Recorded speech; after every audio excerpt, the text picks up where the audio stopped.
আসসালামু আলাইকুম। Advanced learning একাডেমির পক্ষ থেকে সবাইকে জানাই অনেক অনেক শুভেচ্ছা ও অভিনন্দন।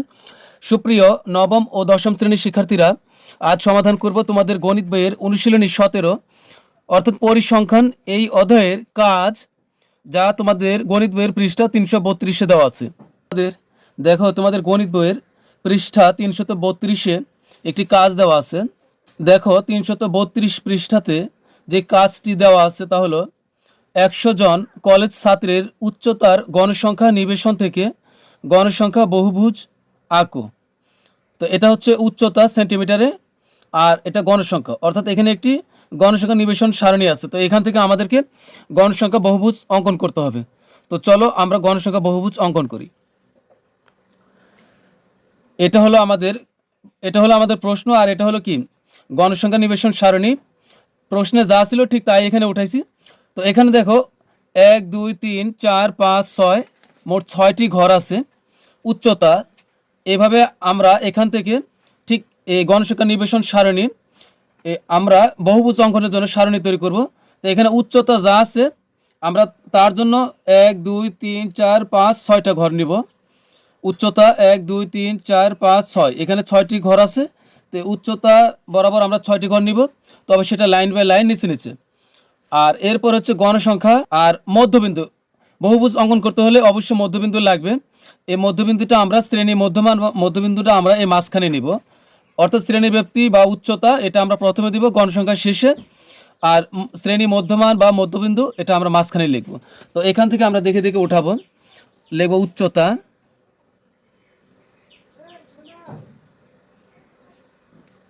যা সেন্টিমিটারে আছে, তো সংক্ষেপে আমরা সেমি আকারে লিখব।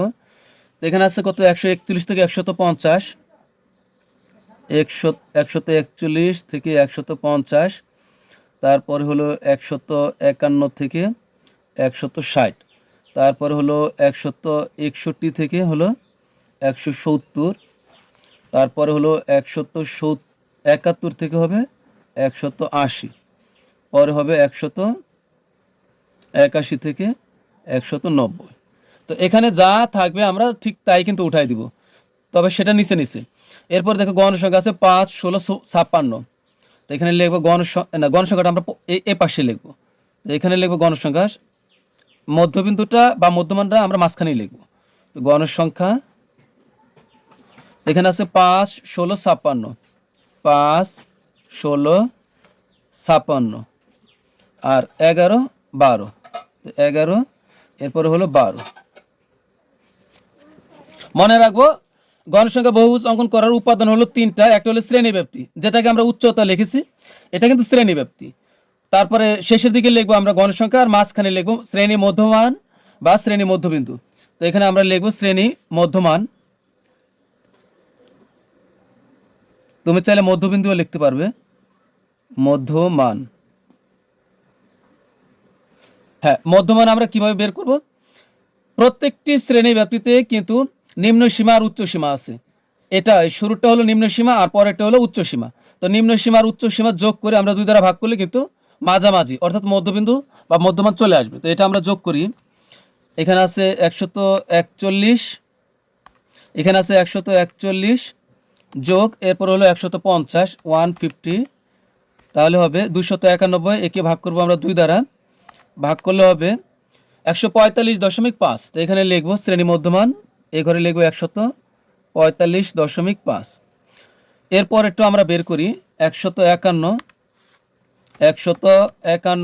যোগ 160 ভাগ হবে 2। তো এখানে বের হলো 155.5। তো এখানে বের হয়েছে 155.5। তো বাকিগুলো আর আমাদের বারবার যোগ করা লাগবে না। তো এখন আমরা হিসাব করি 145.5 থেকে এখানে হচ্ছে 155.5, তাহলে কত বৃদ্ধি পেয়েছে 10। তাহলে এখন আমরা প্রত্যেকটা 10 করে যোগ করলে হবে। আমরা প্রথম 2টা বের করে দেখবো যে এর ভিতরে ব্যবধানটা কত, এরপর আমরা ঠিক তত করে যোগ করব। এমন অঙ্ক থাকতে পারে যেখানে এটার থেকে এটার ব্যবধান 5 হতে পারে, তখন কিন্তু আমরা 5 করে যোগ করলে বাকিগুলো বের হয়ে আসবে। এখানে যেহেতু ব্যবধান 145.5 থেকে 155.5, এখানে ব্যবধান 10 করে হচ্ছে, তাহলে এখানে আমরা বাকিগুলো 10 করে যোগ করে দেব। তাহলে 155.5, তাহলে এখানে হবে 165.5, পরে 10 যোগ করলে হবে 175.5, পরে 10 যোগ করলে হবে 185.5। তাহলে আমাদের কিন্তু মধ্যমান বের হয়ে আসলো। তো এখন আমরা গণসংখ্যা বহুভুজ অঙ্কন করব। তো একটা ব্যাপার আমরা অবশ্যই মনে রাখবো, গণসংখ্যা বহুভুজ অঙ্কন করার সময় শ্রেণী মধ্যমান দুইটা অতিরিক্ত নিতে হবে, একটা শুরুতে আর একটু হলো শেষে। এখানে দেখো ব্যবধান কত করে আছে, 10 করে। তাহলে 145.5 থেকে আমরা 10 বিয়োগ করব, তাহলে হবে 135.5। তার মানে শুরুতে আমরা আরও একটি গণসংখ্যা শ্রেণী মধ্যমান অতিরিক্ত নিব আর শেষে নিব আরেকটা। এখানে আছে 185.5, এর সাথে আবার 10 যোগ করব, তাহলে হবে 195.5। মনে রাখবো এটা শুধুমাত্র গণসংখ্যা বহুভুজ অঙ্কন করার জন্য শুরুতে একটি অতিরিক্ত নিব, আবার শেষে একটি অতিরিক্ত নেব। তাহলে এখানে আছে 1 2 3 4 5টা শ্রেণী মধ্যমান। তাহলে আমাদের এখন নিতে হবে 7টি শ্রেণী মধ্যমান। পরিসংখ্যানের অঙ্কগুলোতে সাধারণত আমাদের অজীব রেখা, বহুভুজ, এরপর আয়তলেখ, এই তিনটির যে কোনো একটু অঙ্কন করতে হয়। অর্থাৎ পরিসংখ্যান মূলত আমাদেরকে এই তিনটি অঙ্কন করার প্রয়োজন পড়ে। তো মনে রাখবো বহুভুজ অঙ্কন করতে হলে আমাদের এমন দুইটি অক্ষ লাগবে, একটি হলো এক্স অক্ষ আর একটি হলো ওয়াই অক্ষ। এক্স অক্ষে থাকবে শ্রেণী মধ্যমান আর আমরা ওয়াই অক্ষে নেব গণসংখ্যা। এটা হলো আমাদের গ্রাফ পেপার। তো গ্রাফ পেপারে আমাদেরকে 7টি শ্রেণী মধ্যমান লিখতে হবে, 7টি লিখতেই হবে। তো আমরা আরও 2-1টা ঘর বেশি নিব যেন আমাদের শর্ট না পড়ে। তাহলে এখান থেকে আমরা শুরু করি। তো আমি তোমাদেরকে বলেই রাখি যে আমি কিন্তু গ্রাফ পেপারের সমস্ত কাজ আমি কলম দিয়ে করতেছি যেন তোমরা বুঝতে পারো। তো তোমরা কিন্তু এই গ্রাফ পেপারের সমস্ত কাজ তোমরা পেন্সিল দ্বারা করবে, তাছাড়া কিন্তু কোনো নম্বর পাবে না। তাহলে 7 আমরা নেব। এখান থেকে যদি ধরি তো আমরা নিচের দিকেও কিছু জায়গা, আমি আবার বলতেছি, নিচের দিকেও কিছু জায়গা রাখবো যেন শ্রেণী মধ্যমান লিখতে পারি, আবার এই বাম দিকেও কিছু জায়গা রাখবো যেন গণসংখ্যা লিখতে পারি। তাহলে দুই দিকে আমরা জায়গা রাখবো। তাহলে নিচের দিকেও আমরা জায়গা রাখলাম, বাম দিকেও জায়গা রাখলাম। এখানে আমরা নেব 1 2 3 4 5 6 7 8 9। আমি দুইটা বেশি নিলাম যেন আমার 1-2টা বেশি হলে কোনো সমস্যা নেই, এটা নিয়ে ভয়ের কোনো কারণ নাই। তো এরপরে এই আরও এক ঘর এদিক থেকে আমরা এইভাবে খাড়া দাগ দিব। তো এদিকে লাগবে হলো আমাদের 12টি। এখন এদিকে আমাদের এই গণসংখ্যা কত আছে, সর্বোচ্চ গণসংখ্যা আসলে 56। তাহলে এইদিকে দেখো প্রত্যেকটি এখানে ছোট ছোট ঘর আছে, 56টি ঘর লাগবে আমাদের। 1 2 3 4 5, এখানে 5টা, আবার এখানে 5টা। তাহলে এই প্রত্যেক ঘরে বড়, এই যে প্রত্যেকই বড় ঘরের ভিতরে 5টা করে ছোট ছোট ঘর আছে।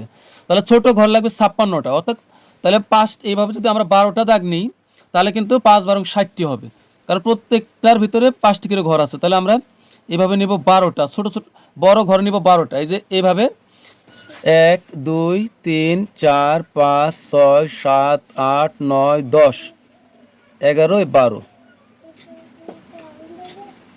আবার এক ঘর আমরা একটু বেশি নিচে নেব ওয়াই অক্ষ লেখার জন্য। তো এখন এটা হলো আমাদের।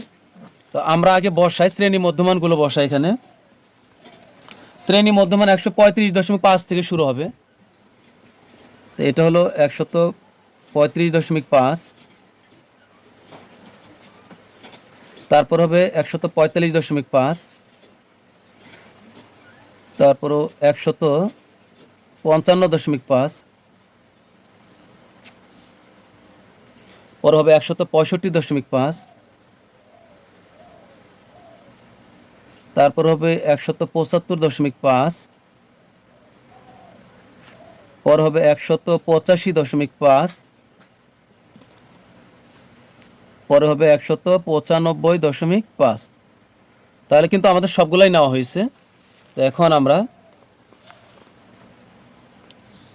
তাহলে এটা কিন্তু আমাদের এক্স অক্ষ, আমাদের এক্স অক্ষের প্রয়োজন নাই। তাহলে এখানে কিন্তু অবশ্যই আমরা তীর চিহ্ন দিব। আগে আমি তীর চিহ্ন দিলাম না, যদি আমার ঘর শর্ট পড়তো তাহলে কিন্তু এখানে আর ঘর বাড়ানো সম্ভব না। তীর চিহ্ন দিয়ে দিলে কিন্তু ঘর আর বাড়ানো যাবে না। তো এখন এটা হলো, এখানে লিখবো আমরা এক্স প্রাইম, এটা এক্স আর এটা এক্স প্রাইম। এখন আমরা ওয়াই অক্ষের গণসংখ্যা বসাবো। এখানে 5, এই যে এটা হলো 5, এখানে কিন্তু 1 2 3 4 5 ছোট ছোট 5টি ঘর আছে। এরপরে এখানে 5টি, তাহলে এটা হবে 10, এই যে এই পর্যন্ত। এরপর এটা হবে 15, এটা হবে 20, 25, 30, তারপরে এখানে হবে 35, 40, 45, 50, 55, সবশেষে এটা হলো 60। তো এটা কিন্তু আমাদের ওয়াই অক্ষ হয়ে গেছে। তো এখন এখানে আমরা ওয়াই লিখে দিব। তুমি যদি আর একটু ঘর বেশি নাও, 2-1 ঘর যদি আরও উপরে নাও, তাহলে কিন্তু সমস্যা নেই, তাহলে লিখলে তোমার আর শর্ট পড়বে না। তুমি চাইলে এদিকে আরও 2-1 ঘর বেশি নিতে পারবে, এতে কিন্তু কোনো ভুল হবে না। এখন নিচে এটা আমার হলো, এখানে লিখবো ওয়াই প্রাইম, উপরে ওয়াই আর নিচে দিব ওয়াই প্রাইম, আর মূল বিন্দুটা হবে ও। এটা কিন্তু আমরা অনেকে জিরো বলি, এটা কিন্তু জিরো না, এটা মূল বিন্দু ও। তো এখন আমি লিখে দিব যে এটা হলো শ্রেণী মধ্যমান। এটা হলো কি শ্রেণী মধ্যমান, শ্রেণী মধ্যমান বা মধ্যবিন্দু, এটা হলো আমাদের শ্রেণী মধ্যমান। আর এটা হবে গণসংখ্যা।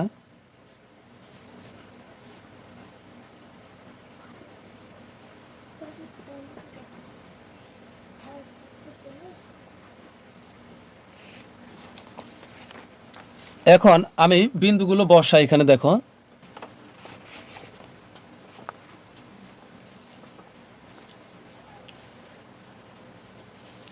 শুরুতেই দেখো 145.5, গণসংখ্যা কত আছে 5। তো এটা হচ্ছে শ্রেণী মধ্যমান, 145.5 ঘরে যাব। তো এখানে এখানে আমরা একটা কাজ করব, এই যে প্রথম যে এই প্রথম যে এই পর্যন্ত যে 5 ঘর আছে, এটা আমরা এভাবে ছেদ চিহ্ন দিয়ে দিব। তোমরা চাইলে ভাঙ্গা চিহ্ন ব্যবহার করতে পারবে। ভাঙ্গা চিহ্ন হলো এমন, এই যে এটা কিন্তু ভাঙ্গা চিহ্ন, তোমরা চাইলে যে এটাও ব্যবহার করতে পারবে, এটা অথবা তুমি ছেদ চিহ্ন ব্যবহার করতে পারবে, এটা যে কোনো একটা ব্যবহার করলেই হবে। তো আমি ছেদ চিহ্ন ব্যবহার করেছি, এটা হলো ছেদ চিহ্ন। তো এটা কিন্তু যেন ভুল না হয়। তো এরপরে আমরা এখন এই বিন্দুগুলো বসাই। এখন এখানে দেখো 145.5 আর গণসংখ্যা আছে 5। তো এখন তোমরা অনেক সময় কমেন্টসে প্রশ্ন করো, এই 135.5 কেন এটা অতিরিক্ত নেওয়া হয়েছে, আবার শেষে কেন আরেকটা অতিরিক্ত শ্রেণী মধ্যমান নেওয়া হয়েছে। তো আগে আমি চিত্রটি অঙ্কন করি, তোমাদেরকে অবশ্যই শেষে আমি বলবো। তো এখন 145.5 গণসংখ্যা আসলে 5, তাহলে আমরা শ্রেণী মধ্যমান 145.5 এখানে চলে যাব। এই যে 145.5 শ্রেণী মধ্যমান, আমাদের গণসংখ্যা লাগবে হলো 5, এই যে এটা হলো 5 এই বরাবর, তাহলে এখানে আমরা একটা ডট দিব। এরপর হলো দেখো আছে হলো 155.5 শ্রেণী মধ্যমান, আর গণসংখ্যা হবে 16। তাহলে এখন যাব আমরা এই যে 155.5 এই বরাবর যাব, এটা হলো 5-এর ঘর, এটা হলো 10-এর ঘর, এই যে 10, এরপর এটা হলো 15-এর ঘর, তাহলে 15 পরে আমরা ছোট্ট আরও একটি ঘর নিব, তাহলে 16 হয়ে যাবে। তাহলে এটা হলো 16, একটু এদিক হবে। তারপরে আছে 165.5 শ্রেণী মধ্যমান, গণসংখ্যা হবে 56, তাহলে গণসংখ্যা হবে 56। এই যে 165.5 গণসংখ্যা হবে 56। এই যে আমরা তো জানি, আগে ধরবো আমরা 165.5, এই সোজা সোজা আমরা উপরের দিকে যেতেই থাকবো, যেতে যেতে এই যে উপরে হলো 100, তো এই যে এটা হলো কত 55, 150, এটা হলো 55, তাহলে 55-এর পরে ছোট্ট আরও একটি ঘর নিব, তাহলে কিন্তু 56 হয়ে যাবে। এই যে এটা 56। এরপরে হবে দেখো আছে 175.5, এখানে হবে গণসংখ্যা 11। তো 175.5 গণসংখ্যা হবে 11, এটা 5, এটা 10, এই যে এটা হলো 10, এখানে 11। আমি সিগনেচার পেন বাদ দিয়ে দিয়েছি, কারণ ঘর বেশি বড় হয়ে যাচ্ছে, গাঢ় হয়ে যাচ্ছে বেশি, তাহলে কলম পাল্টাইলাম, আমি দুঃখিত। তো এটা হলো 175.5, এখানে হবে 11। এরপরেরটা হবে 185.5, এখানে হবে 12, তাহলে 185.5 এটা হবে 12, এটা হলো 10, এটা 11, এরপর আরও একটি ছোট্ট ঘর, তাহলে ছোট্ট দুটো ঘর নেব 10-এর পরে, এটা হলো 112, এটা হলো 12, এটা হলো 12। তাহলে এখন আগে আমরা এই বিন্দুগুলো যোগ করি, 135.5 আর শেষের 195.5, এটা কিন্তু কিছুই করি নাই, আগে উপরের কাজ করি আমরা, এই দুটো বিন্দু যোগ করি আগে।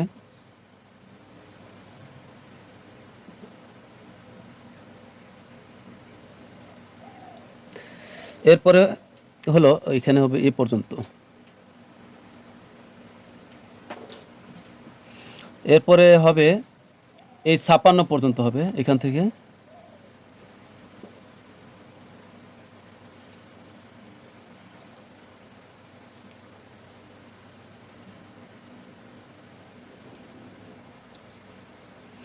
এরপরে যাবে হলো এই যে 185.175 এখানে আসবে এখানে। এরপরে হবে এটার সাথে এটা,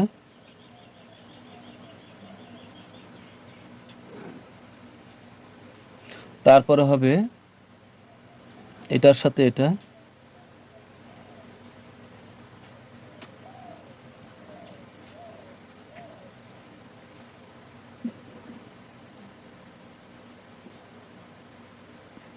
তাহলে আমার এখন দেখো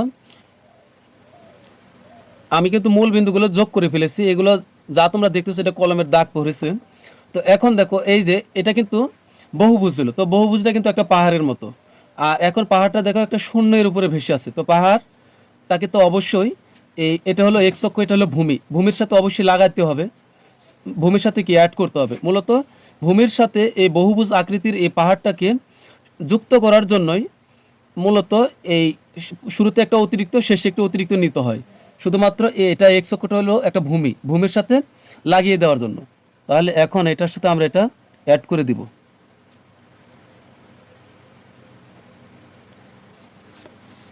এখানে শেষও আমরা অ্যাড করব, তবে এটা হবে এইখানে 195.5।